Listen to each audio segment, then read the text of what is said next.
इस मॉड्यूल में हम हमारा जो टॉपिक अंडर डिस्कशन है वो है वैक्सीन्स। वैक्सीन्स तो एक आम बोले जाने वाला लफ्ज़ है आजकल, ख़ास तौर पे जब न्यू बॉर्न बेबीज़ हैं तो उन्हें विद फ्यू मंथ्स ये वैक्सीन्स करवाना पड़ती हैं। तो वैक्सीन्स क्या हैं और ये कैसे एडमिनिस्टर की जाती हैं, तो ये सब कुछ बहुत ही लेकिन ब्रीफली, क्योंकि वैक्सीन्स के ऊपर तो किताबें लिखी गई हैं, तो हम यहाँ पे बहुत ही ब्रीफली इसको देखेंगे और इसका डिस्कस करते हैं। तो vaccine is a substance used to stimulate the production of antibodies and provide immunity against one or several diseases। तो ये किसी एक डिजीज़ के ख़िलाफ़ या बहुत सारे डिजीज़ के ख़िलाफ़ कोलेक्टिवली वैक्सीन्स तैयार की जाती हैं और वो फिर एडमिनिस्टर या इंजेक्ट की जाती हैं। तो डिज़ीज़ इनफेक्ट क्या है? डिज़ीज़ ये है कि when we are not at ease this is disease. और डिज़ीज़ किसी वजह से भी हो सकती है, माइक्रो ऑर्गेनिजम्स जिन्हें माइक्रोब्स या बैक्टीरिया या वायरसेस से भी हो सकती है। फिर ये डेफिशिएंसी ऑफ प्रोटीन या मेल न्यूट्रिशन की वजह भी हो सकती है, प्रोटोजोन से भी हो सकती है, मल्टी सेलुलर एनिमल से भी हो सकती है। तो ये कोई भी एबनॉर्मेलिटी हमारी फिजियोलॉजी को चेंज कर दे तो वो डिजीज़ कहलाती है। तो vaccines they are prepared from the causative agent, और ये तमाम डिजीज़ का कोई ना कोई वजह ज़रूर होती है, उन्हें हम कॉजेटिव एजेंट कहते हैं। तो वायरसेस जो कि पैथोजेनिक वायरसेस है, that is a causative agent. इसी तरह bacteria they are causative agents जो कि पैथोजेनिक है, जो डिजीज़ काज करने वाले हैं।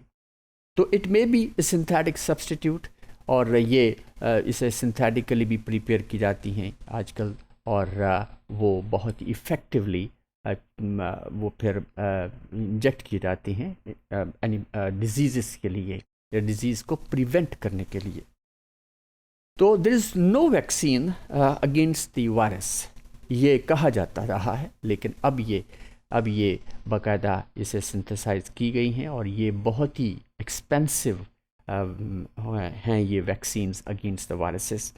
तो वैक्सीन इज़ ए सस्पेंशन, ये है क्या? Vaccine is a suspension of weakened और किल्ड माइक्रो ऑर्गेनिजम्स और टॉक्सिन्स और ऑफ एंटीबॉडीज और lymphocytes that is administered to prevent the disease. इनमें से कोई ये चार मुख्तलिफ किस्म की वैक्सीन्स ये हैं जो इस तरीके से वैक्सीन माइक्रो ऑर्गेनिज्म को ट्रीट करने के बाद हमें बनाई जाती हैं।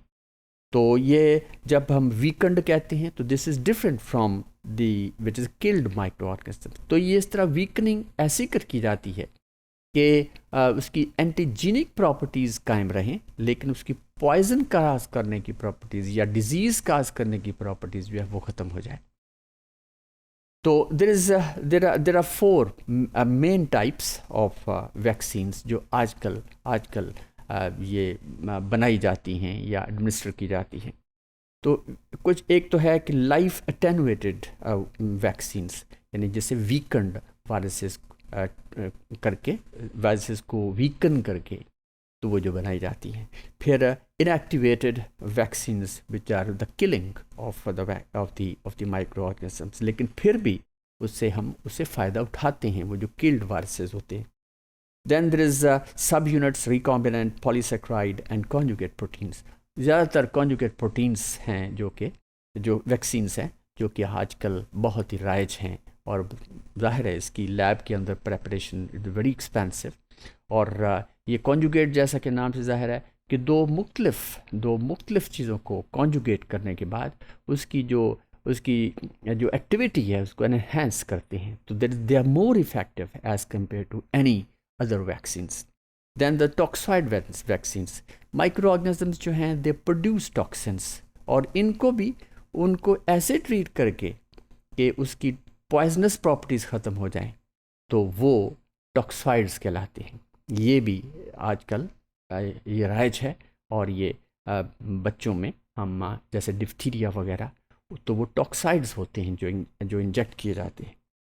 Then the first inactivated polio vaccine, जैसे हम IPV कहते हैं, तो ये against there is there is against polio, there is polio, जैसे कि नाम से ज़ाहिर है कि ये पोलियो वैक्सीन। तो पोलियो वैक्सीन जो कि ड्रॉप की जाती हैं, ड्रॉप्स बच्चों के मुंह में, वो क्या हैं दरअसल? वो पोलियो काज करने के वायरसेस हैं जिसे हम इनएक्टिवेट कर देते हैं या उसे अटेनुएट किया होता है। और ये साख एक साइंटिस्ट है जिन्होंने सबसे पहले ये तरीका अपनाया, और ये आजकल भी इसको हम ये जारी है, आजकल भी जारी है। तो इसको ज़रा थोड़ा सा फ्लेवरिश करने के बाद, ताकि बच्चा आराम से इसको मुंह में इसको ले ले, इसको एनगल्फ कर ले, तो वो असल में इनएक्टिवेटेड वायरसेस होते हैं।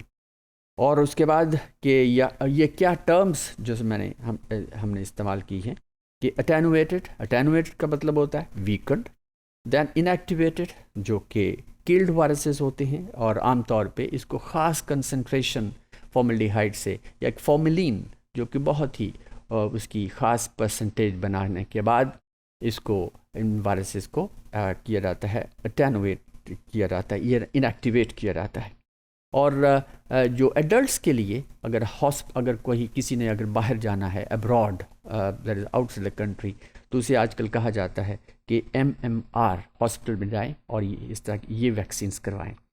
और ये इसमें क्या है, मीज़ल्स, मम्स और रूबेला वायरसेस के अगेंस्ट ये वैक्सीन्स की जाती हैं। तो ये आज ये जो इस मॉड्यूल में हमने बहुत ही ब्रीफली इन वैक्सीन को समझा है। तो दिस इज़ ऑल अबाउट